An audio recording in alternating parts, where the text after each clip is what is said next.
네, 다이내믹 프로그래밍의 두 번째 예입니다. 두 번째 예는 또 재밌는 문제를 하나 뽑았습니다. 이것은 문제 이름은 트래블링 세일즈맨. 세일즈맨은 외판원이죠. 외판원이 여행하는 문제다 라는 얘기죠. 어떤 문제인지 한번 볼까요? 이런 얘기입니다. 지금 외판원이 있는데요. 이 외판원이 있는데 이 사람이 이제 이 외판에 미국 사람이라고 치시죠. 미국 사람에서 이제 여기에 사는 사람입니다. 그래서 미국의 모든 도시를 돌아다니면서 세일즈를 하고 다시 자기 집으로 돌아와야 됩니다. 뭐 모든 도시를 방문하는 방법이 여러 가지 있겠지만 어쨌든 가장 적은 비용으로 뭐 적은 시간 혹은 뭐 적은 비용으로 모든 도시를 방문하고 뭐 지금 복잡하게 되어 있죠. 모든 도시 방문하고 다시 자기 집으로 돌아오는 이런 사이클을 구하는 문제가 바로 트래블링 세일즈맨 문제가 되겠습니다. 트래블링 세일즈맨 문제요. 보시면 이제 이거 포맷을 써보면 이렇게 되겠죠. 그래프 문제인데 일종의 그래프가 있는데 모든 정점이 연결이 되어 있다. 뭐 연결이 안 됐어도 상관없는데 보통 연결이 되어 있게 만듭니다. 모든 정점이 연결이 되어 있는 그래프에서 어떤 정점 V에서 출발해서 모든 정점을 최소 비용으로 순회하는 사이클을 구하는 문제입니다. 다시 V로 돌아와야 된다는 얘기죠. 다시 V로 돌아와야 된다라는 얘기죠. 이런 문제는 이 트래블링 세일즈맨 문제는 의외로 굉장히 응용처가 많습니다. 예를 들어서 이제 여러분들이 이제 택배라는 화물차 운전수다. 그런데 내가 오늘 10군데를 배달을 해야 됩니다. 이제 트럭에다 10군데 배달된 물건을 실어놨습니다. 그럼 도대체 내가 어떤 순서로 다시 이제 배달갔다 다시 돌아가겠죠, 회사로. 어떤 순서로 내가 배달을 해야 어떤 집을 먼저 가야 가장 기름값을 적게 후 시간을 빨리 배달할 수 있느냐, 이런 문제도 되고요. 또 이제 여러분들 이제 그 반도체 공장 같은 데 가보셨습니까? 가보시면요. 컴퓨터 공장을 보시면 되겠죠. 이렇게 기판이 있으면. 저 옛날에 LG전자 구미공장을 가본 적이 있는데요. 보면 이제 로봇이 있습니다. 산업용 로봇이 있는데, 이 기판을, 기판에다가 이제 보면 기계가 있는데요. 이 기계 보면 이제 콘덴서나, 이 기판에 보면 콘덴서나 뭐 저항이나 이런 것들이 있죠. 이것을 사람이 직접 납땜하는 것이 아니라 로봇팔이 나와가지고 막 정신없이 꽂습니다, 여기다가. 그러면 이제, 로봇팔 입장에서 보면, 기판에나 딱, 컨베이어 벨트를 타고 딱 들어오겠죠. 그러면, 땅, 이렇게, 부품을 이렇게 박을 때를 딱 찍고, 다시 자기 자리로 돌아오겠죠. 그러면, 그 다음 기판에 또 싹 들어오면, 또 그 위치에 다시 따닥따닥따닥 찍고 돌아오겠죠. 근데, 어떻게 찍으면, 결국 이제, 어디에다 부품을 박느냐가 바로 방문한다는 문제죠. 그리고 다시 처음에 돌아오니까 이 로봇팔이 움직이는 속도가 이렇게 굉장히 빠릅니다만은 이 공장에서는요 0.01초라도 줄이는 게 중요하겠죠. 그래서 어떤 막 이렇게 부정한 모양으로 되어 있는 이런 그 정점들에 대해서 어떤 순서로 찍어야 그 로봇팔이 잉잉 하고 이제 움직일 텐데 어떤 순서로 찍어야 과연 가장 빨리 이 기판 하나를 완성할 수 있느냐, 이런 문제도 트래블링 세일즈맨 문제로 풀 수 있는 것이죠. 그렇기 때문에 굉장히 응용이 많습니다. 그래서 이 문제를 좀 잘 풀어보려고 많은 수학자나 전산학자들이 지금도 노력하고 있죠. 지금도 노력하고 있다는 얘기는 아직까지 효과적으로 푸는 방법이 개발되지 않았다는 얘기입니다. 굉장히 어려운 문제라는 얘기죠. 그래서 이제 예를 들어서 이제 이런 그래프가 있다면 ABCD라는 그래프가 아주 제가 간단하게 그려본 겁니다. 있다면 여기서 A를 출발한다면요. A를 출발해서 가장 적은 비용으로 다시 A로 돌아오는 사이클은 뭐가 되냐면 이겁니다. 이렇게 돌아오는 것이 가장 빨리 돌아오는 방법이 되겠습니다. 그래서 이제 일단 지금 이 같은 경우에는 A에서 B로 가는 비용이나 B에서 A로 가는 비용이나 같죠. 그래서 이런 것을 시메트리컬 문제라고 그러고요. 보통의 트래블링 세일즈맨 문제는 여기서 여기로 가는 비용과 여기서 가는 비용이 틀리게 세팅을 합니다. 이것은 이제 어시메트리컬 문제라고 하는데, 시메트리컬 대칭이든 비대칭이든 뭐 문제 풀이 방법 자체는 틀리지 않습니다. 다음에 제가 이제 그래프를 그리기 편하게 하기 위해서 대칭 문제로 제가 놓은 것이죠. 어쨌든 이게 바로 트래블링 세일즈맨 문제입니다. 여러분들 어떤 문제인지 이해가 되시죠? 그럼 과연 이것을 어떻게 다이나믹 프로그래밍으로 풀 수 있을까라고 한번 생각해 보시죠. 문제 점화식을 유도를 해야겠죠. 어쨌든 이것도 역시 최단계도 문제이기 때문에 옵티멀 서버 스트럭처인 것은 라고 추측은 됩니다. 분명히 그럴 것이고요.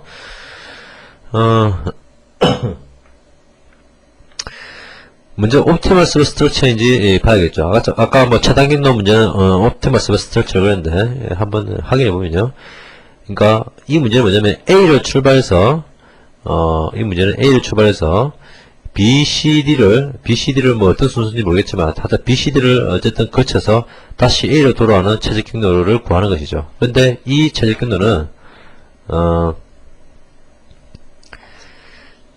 뭐냐면 B를 출발해서 DC를 거쳐서, 그죠? DC를 거쳐서 B를 출발해서 DC를 거쳐서 A로 가는 최적 경로하고, 그 다음에 C를 먼저 C를 거쳐서 C에서 출발해서 DB를 거쳐서 A로 가는 경로하고, 그 다음 D를 거쳐서 D에서 시작해서 BC를 거친 다음에 A로 가는 경로의 비용, 이 세 가지 비용이 있겠죠. 이 세 가지 비용 중에서 가장 적은 비용의 경로를 선택을 할 수 있습니다. 그러니까 가장 적은 경로를 포함하고 있습니다. 즉 옵티멀 서버 스트럭처라는 얘기죠. 즉 뭐냐면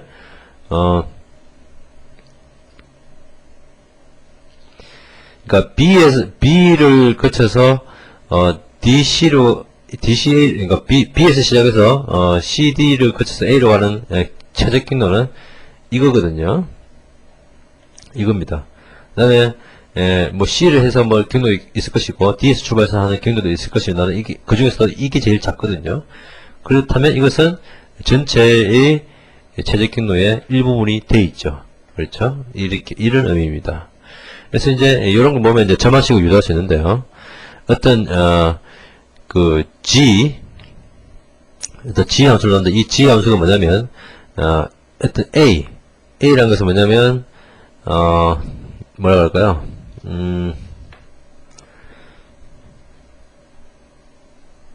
A 정점이죠. 그러니까 A 정점을 출발해서 이 V가 바로 이제 버텍스의 집합입니다. 버텍스의 집합에다가 즉 A를 출발해서 그 A의 외의 다른 정점 BCD의 다른 정점을 거쳐서 돌아온 비용입니다. 이거 이제 GIS로 썼는데요. 이거 뭐냐면 이 I는 버텍스고 S는 집합입니다. 버텍스의 집합인데 이거 뭐냐면 I 정점을 출발해서 S 정점 집합의 정점을 모두 방문한 뒤에 다시 I 정점으로 돌아가는 비용을 GIS로 나타내는 것이죠. 그래서 이 I가 A이고 S가 이렇게 되는 것이죠. 그래서 이것은 뭐냐면 아까 요것을 다시 써보면요. 이 스몰 c를 엣지의 비교를 그러면요. 뭐냐면 K가 B에서 D까지 간다. 즉 A에서 해서 A에서 그 다음 방문할 전점은 B, C, D 이 셋 중에 하나죠. 그래서 A에서 만약 B라면 그러니까 A, B 간의 경로의 비용 즉 5가 되겠죠. 이 경우에는 C라면 10이 되겠죠. 이 CAK가 뭘 의미하냐면 A부터 K 정점으로 가는 간선의 비용입니다. 그래서 이것과 그 다음에 A에서 B로 왔으니까 B에서 이게 다시 이게 뭡니까? K K 정점부터 시작해서 A를 아까 뺐으니까요. 다시 K도 빼가지고 즉 B 빼고 DC를 방문해서 즉 DC에 방문해서 A로 돌아가는 비용 이것을 B부터 D까지 세 개를 구해서 그 중에 미니멈을 취하면 된다. 이것도 역시 점화식이 됐죠. 이 점화식 형태죠. 그래서 더 일반적으로 쓰고 이렇게 됩니다. GIS는 S 정점 집합을 지나서 다시 I로 돌아가는 이런 비용은 CIJ, 저희가 S에 포함되지 않는 J에 대해서 CIJ 의 비용, ISJ로 바로 간 거죠. 이 비용에다가 J로 왔으니까 J에서부터 출발해서 S에다가 J를 뺀, 그죠? J를 뺀 나머지 정점을 다 방문하고 다시 I로 돌아가는 이런 G 비용으로 넣을 수 있다는 얘기죠. 그리고 이렇게 이제 정점 집합 S에서 자꾸 빼다 보면 이제 이게 파이, 즉 공집합이 될 수 있겠죠. 그래서 GI 제로 파이라는 게 뭐냐? 즉 I에서 출발해서 아무 정점도 거치지 않고, 파이라는 것은 아무 정점도 거치지 않고 A로 가는 경로죠. 그죠? 출발하는 A로 가는 경로죠. 즉 뭐냐면 이게 바로 CIA라는 거죠. 그래서 B라면요, B 공집합이라면 B에서 출발해서 아무것도 거치지 않고 A로 가는 경로이기 때문에 O가 되는 것이죠. 이런 식으로 파일을 이렇게 정의할 수 있다 라는 것이죠. 이렇게 Optimus Stroke Change, 그리고 정화식도 이렇게 구해봤습니다. 그러면 이것을 어떻게 풀 수 있을까요? 풀어보면요, 이렇게 되겠죠. 즉 그러니까 A에서 출발해서 B, C, D를 거쳐서 A로 가는 비용은, 저기 뭐냐면 먼저 이건 B를 방문한 경우죠. B를 방문한 경우, A에서 B를 방문했으니까 5라는 비용이 있고, 그 다음에 이것은 B에서 출발해서 C, D를 거쳐서 A로 가는 게 되고, 만약에 이거는 이제 C를 방문한 경우인데, C를 방문한 경우 12 비용이 있고, C에서 출발해서 B, D를 거쳐서 A로 가는 경우 경로, 그리고 D를 방문했을 경우는 13을 더하고, D에서 출발해서 B, C를 방문해서 A로 가는 비용, 이렇게 이거 세 개의 민이 됩니다. 그럼 이걸 또 풀 수 있겠죠. G, B, C, D는 뭐냐면 B에서 C를 먼저 갔다면, B에서 C를 먼저 갔다면 8이 비용이 있고요. 그 다음에 D, 나머지 이제 갈 정점은 D 하나 있죠. 그래서 D를 거쳐서 하는 비용. 그 다음에 B에서 D를 먼저 갔다면 9가 되고 C를 가면 되고요. 마찬가지로 이것도 마찬가지로 이렇게 됩니다. 그러면 이제 요것은 또 뭐가 되냐면 G의 C, D는 뭐냐면 C에서 D로 가는 비용 7이죠. 7에다가 이제 D를 빼야 되는데, 빼면 공집합이 된다. 즉 G의 D에 5가 됩니다. 공집합이 되면 이것은 D에서 A로 가는 비용이죠. D에서 A로 가는 비용이 13이기 때문에 다음에 20. 또 마찬가지로 나머지도 이렇게 쓸 수 있겠죠. 이렇게 할 수 있는데, 이렇게 풀어보면 어디게 최소 경로인지를 알 수 있냐면 바로 여기죠. 바로 A, B, D, C의 경로, A, B, D, C의 경로가 바로 최소로 도시들을 모두 방문하는 방법이 되겠습니다.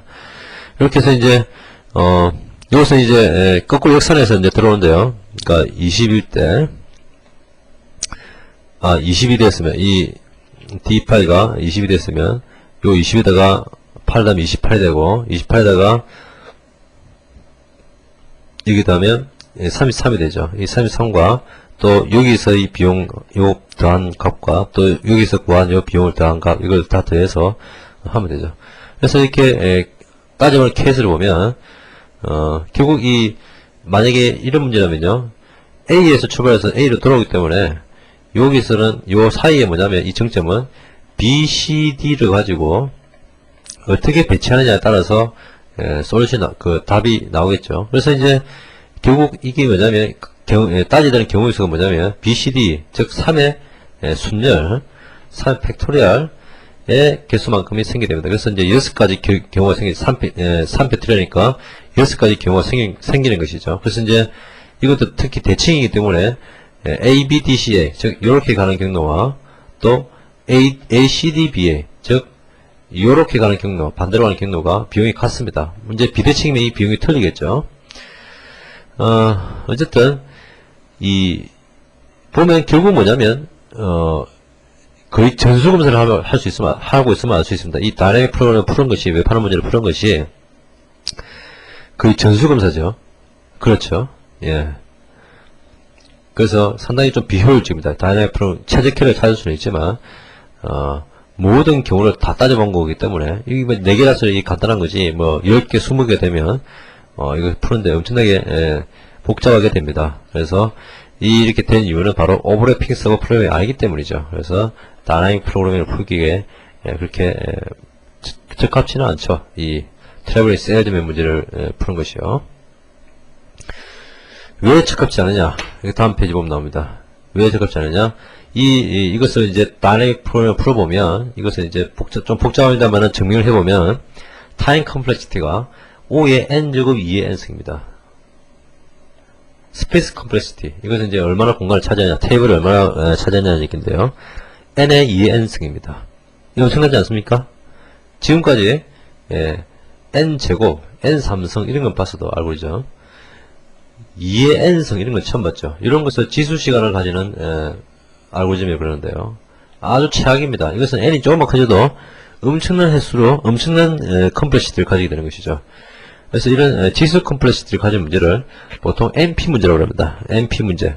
즉, 폴리노미얼 타임에 풀리는 것. 즉, 이렇게 n의 제곱이나 n의 3승 이렇게 폴리노미얼 타임에 풀리는 것을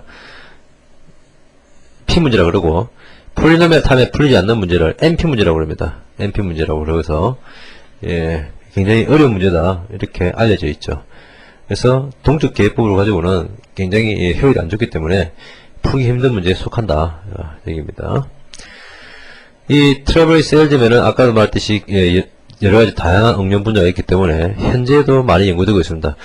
연구되고 있는 이유는 아직도 이 문제를 푸는 게 굉장히 시간이 많이 걸리기 때문이죠. 아까 말했듯이 이제 n의 2n 이런 오더를 가지기 때문에 굉장히 시간이 많이 걸리죠. 그래서 뭐 n이 뭐 벌써 1000, 만이 돼도 엄청나게 큰 값이 나오죠. 그래서 이제 많이 연구되고 있는데 지금 이걸 푸는 것 자체가 굉장히 큰 이슈입니다. 그래서 이 밑에 사이트 있죠. 요 사이트에 들어가 보시면 이 사이트가 트래블링 세일즈맨의 홈페이지입니다. 즉, 이 TSP 문제라고 그러는데요. TSP의, 를 전문적으로 다루는 홈페이지인데, 여기 보면, 세계의 각 전산학자들이 트래블링 세일즈맨 문제에 도전해서, 가장 많은 도시를 가장 빠른 시간에 풀어내는 이런, 시도를 하고 있습니다. 그래서 지금 현재 기록이요. 2001년에, 이름을 까먹었는데 2000년에 어떤 과학자 서너 명이 된 것 같은데요. 이 서너 명이 15,112개의 데이터를 가지고, 즉 독일의 지도를 가지고 했다는데요. 15,112개의 데이터를 가지고 트래블링 세일즈 문제를 풀었다고 발표를 했습니다. 뭐 이런 문제를 푸는 게 뭐 대단하냐? 밑에 보시면 압니다. 이 푸는 것이 어떤 방법으로 풀었냐면, 아까 말했듯이 이 15,112개라면 요거만 따져봐도 컴플렉시만 따져봐도 동쪽 프로그램을 풀었을 때 엄청나죠. 2에 15,112승이라니까 엄청난 숫자가 나옵니다. 그래서 뭐 그게 풀 수 없는 문제라고 보여지는데 이 같은 경우에는 15,112개를 풀 때 110개의 CPU를 사용해서 80일 동안 돌렸답니다. 그래서 풀었답니다. 110개 CPU를 사용했다는 얘기죠. 즉 백열 컴퓨팅을 이용했다는 얘기인데, 이것을 하나의 CPU로 환산해보면 22.6년입니다. 즉 15,112개의 트래블링 세일즈 문제를 풀기 위해서 컴퓨터가 한 대로 치면 22년 동안 열심히 돌려야 풀 수 있다는 얘기죠. 엄청난 계산 횟수 아닙니까? 그래서 현재도 많이 연구되고 있는 분야입니다. 어떻게 하면 더 빨리 풀 수 있을까? 아직도 많은 과학자들이 시도를 하고 있죠. 여러분들도 한번 시도해 보시겠습니까?